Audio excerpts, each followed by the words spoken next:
The Battle of Cerro Gordo, or Battle of Sierra Gordo. In the Mexican-American War, saw Winfield Scott's United States troops outflank and drive Santa Anna's larger Mexican army from a strong defensive position. Background: after United States forces captured the port of Veracruz on 29 March 1847, General Winfield Scott advanced towards Mexico City on 2 April by crossing the Rio Antigua. General Antonio López de Santa Anna, commanding Mexican forces in the area, had prepared fortifications at Cerro Gordo, near Jalapa, with more than 12,000 soldiers in a fortified defile, dominated by El Telegrafo. These included several batteries under the command of Brigadier Generals Luis Pinzón, José María Jarrero, and Rómulo Díaz de la Vega. Scott's leading division, commanded by David E. Twiggs, reached the Cerro Gordo Pass on 12 April.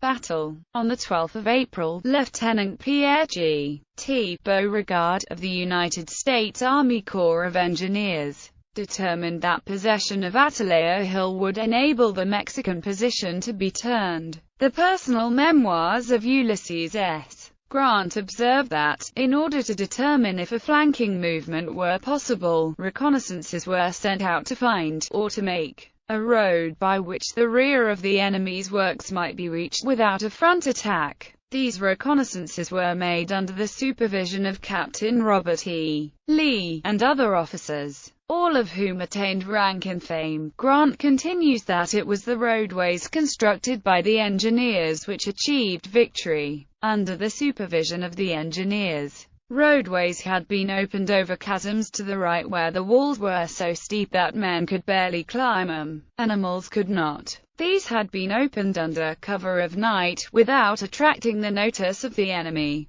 The engineers, who had directed the opening, led the way and the troops followed. Artillery was let down the steep slopes by hand, the men engaged attaching a strong rope to the rear axle and letting the guns down, a piece at a time, while the men at the ropes kept their ground on top, paying out gradually, while a few at the front directed the course of the piece. In like manner the guns were drawn by hand up the opposite slope. Twiggs' division took the hill on 17 April, advancing up the slopes to El Telegrafo. Santa Anna reinforced El Telegrafo with Brigadier General Ciriaco Vasquez's 2D Light, 4th, and 11th Infantry. Captain Edward J. Steptoe set up his battery on Atalaya Hill and Major James C. Burnham set up a howitzer across the river. At 7 a.m. on 18 April, Twiggs directed William S. Harney's brigade to move against the front of El Telegrafo while Bennett C. Riley attacked from the rear. The combination easily took the hill, killing General Vasquez, and Captain John B. Magruder turned the Mexican guns on the retreating Mexicans. Simultaneously, James Shields' brigade attacked the Mexican camp and took possession of the Jalapa Road.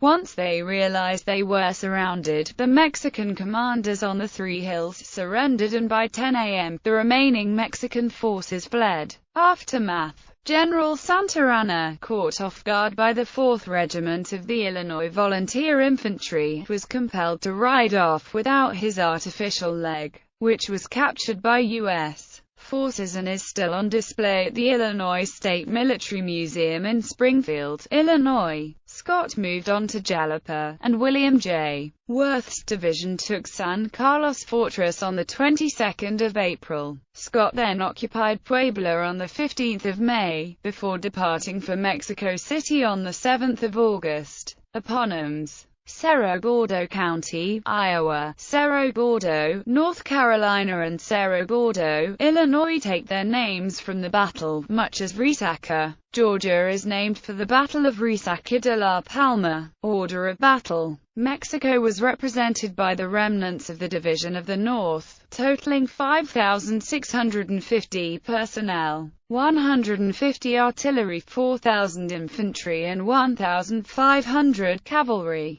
including the Ampudia Brigade, the Vasquez Brigade and the Uvera Cavalry Brigade, plus reinforcements from the capital, the Rangel Brigade, the Pinzon Brigade, and the Canalizo Special Cavalry Division. The 1,000-strong Arteaga Brigade, consisting of the Pueblo Activos and National Guard battalions, arrived at the end of the battle gallery. An American ambush was discovered at the start of the battle. However, Mexican lines soon collapsed. Eastern portion of field. Western portion of field.